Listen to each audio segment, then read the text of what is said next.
So, in Canada, in the last months, in the last 2 months, you've had several mass graves that have been discovered.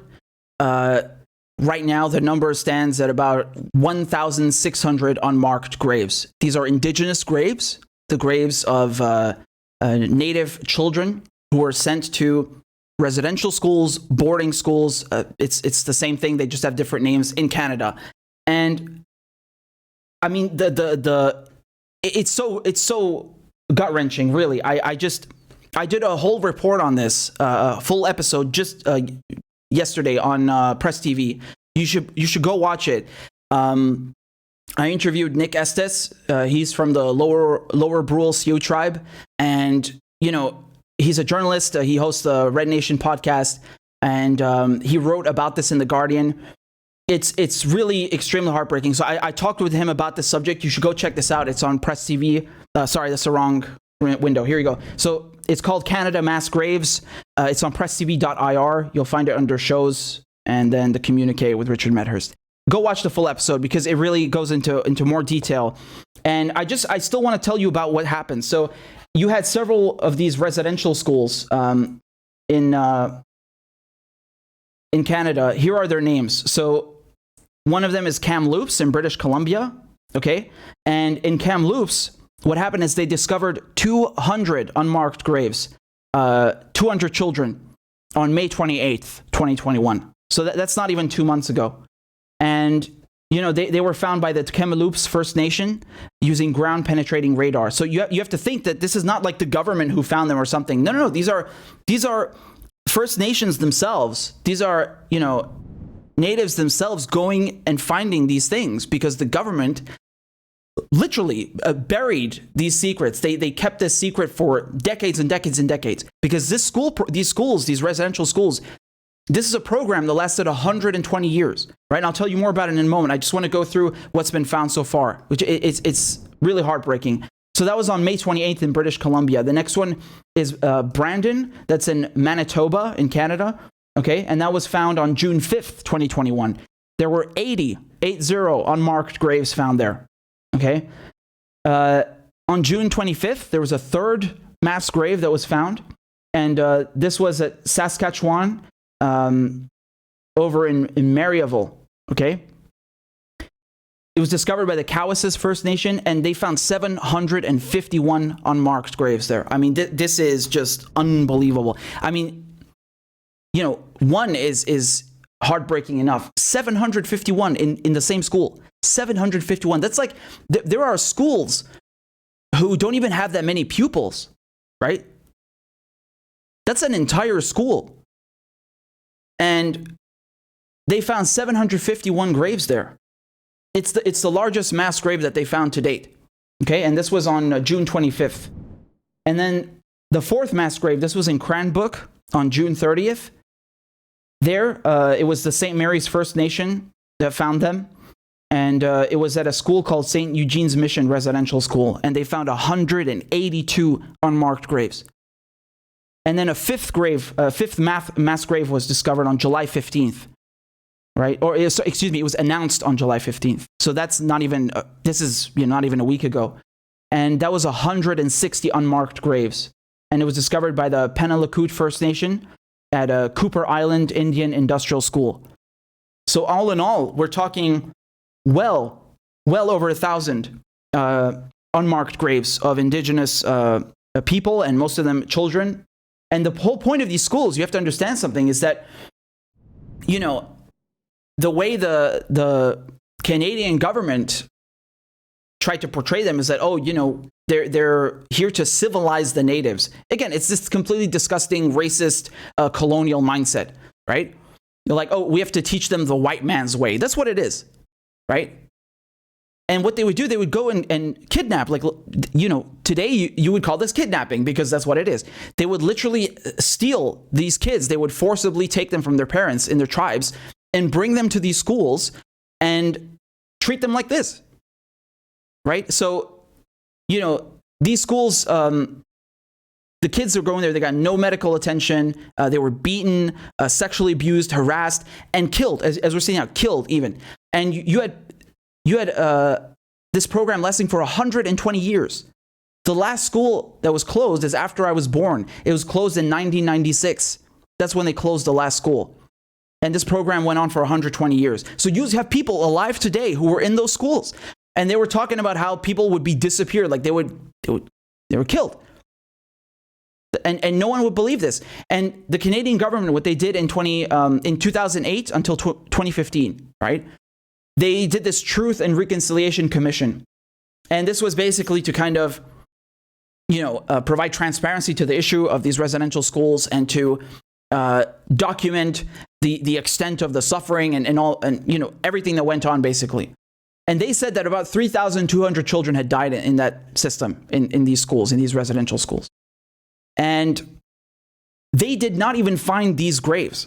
So my point here is that in 2015, this commission issues a report, and the report itself is gruesome enough, but they haven't actually done all the work. Right here, right now, these mass graves that have been found, these are the First Nations who are finding them. These are Indigenous people finding them. The Canadian government did not help them do this and did not do a good job, obviously, nowhere near an adequate job in documenting what happened, because someone must have known what was going on. This happened recently. You shouldn't think that this is something of the past, like, oh yeah, before, the Canadian government was treating natives badly and now it's okay. No. This is ongoing, because I don't know what to call this, except, calling it a failure is an understatement. This is genocide, and they covered it up. And, the problem is that these are 5 schools. Just 5 schools, and look how many graves have been found. That's over 1,600 unmarked graves. In Canada, they had 139 residential schools that received federal funding. If you count the ones that were still residential schools but didn't receive federal funding, I think the number goes into the 300, right? So you had around 300 plus residential schools. So just think, with 5 of those schools, how many graves they found. What do you think if they checked every one of those schools they would find? This is...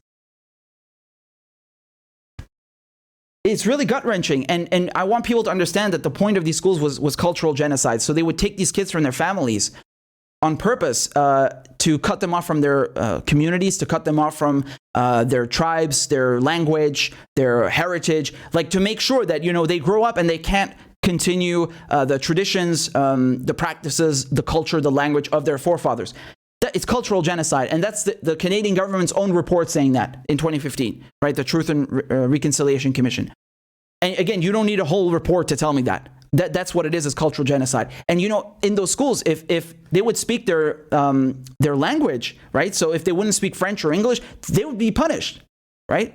And when I heard that reminded me of something my mother told me about. I think it was I can't remember if she was talking about my grandparents or her grandparents, that basically when the French were occupying Syria, you could not speak Arabic, right? Like in school, they would, they hit you on the wrist or something. I don't know what it was. I want my mom to come and speak about that fully, because she knows it better than me. But it just reminded me of that, although this is obviously to a much, much, much worse extent. But it's still, you see how there's this colonial mentality that they go into a country, they steal the land, they steal the resources, they commit genocide against the population, and then the ones that they can't kill or don't kill, they try to commit cultural genocide against them, try to isolate them and take them away from their families, from their communities, make sure that they cannot speak their languages anymore. And this is how it disappears, right?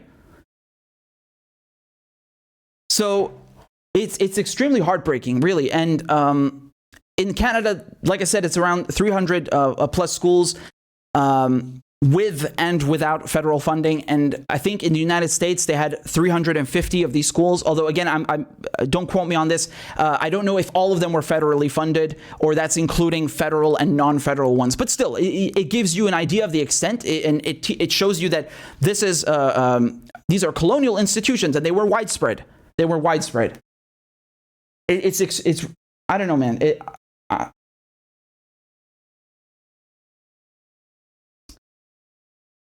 So I just want to show you something else over here. If you'll give me a second to pull it up. This is posted yesterday from Brandy Moore, I think. And This is at Carlisle Indian boarding school. You can see they basically they came and gave these children who were buried in these unmarked graves a proper burial. Okay, so I just want to show you this video over here.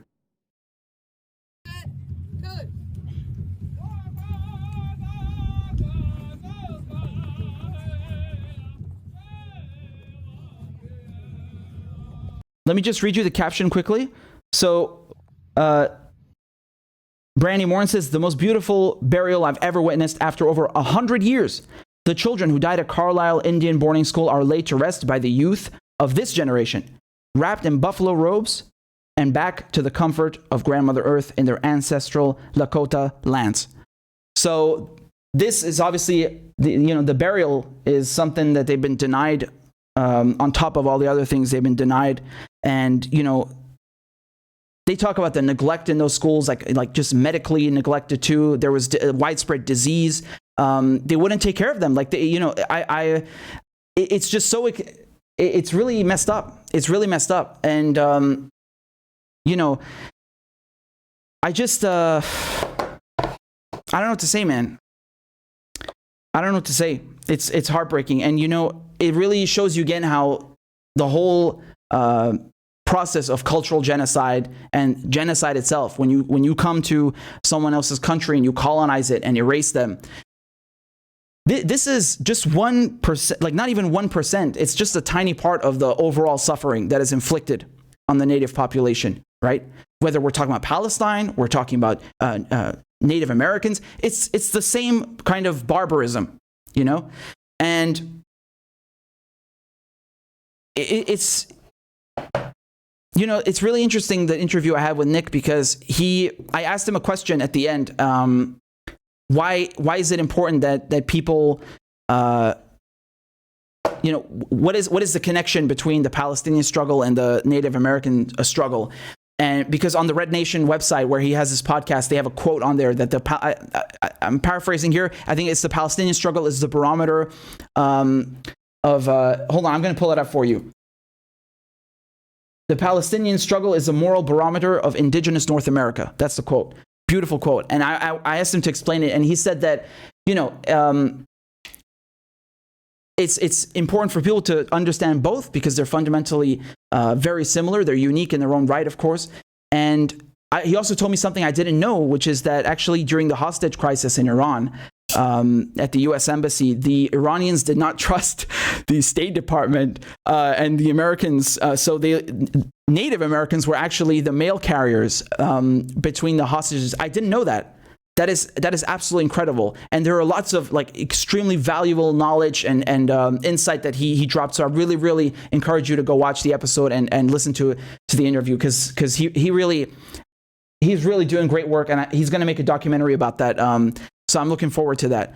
And yeah, it's just this. I really echo his words, and I want to underline and underscore again why it's so important for people to oppose colonialism in all its forms. So whether we're talking about 300, 400 years of genocide in the Americas, or what's happening right now in Palestine, it's the same beast fundamentally. And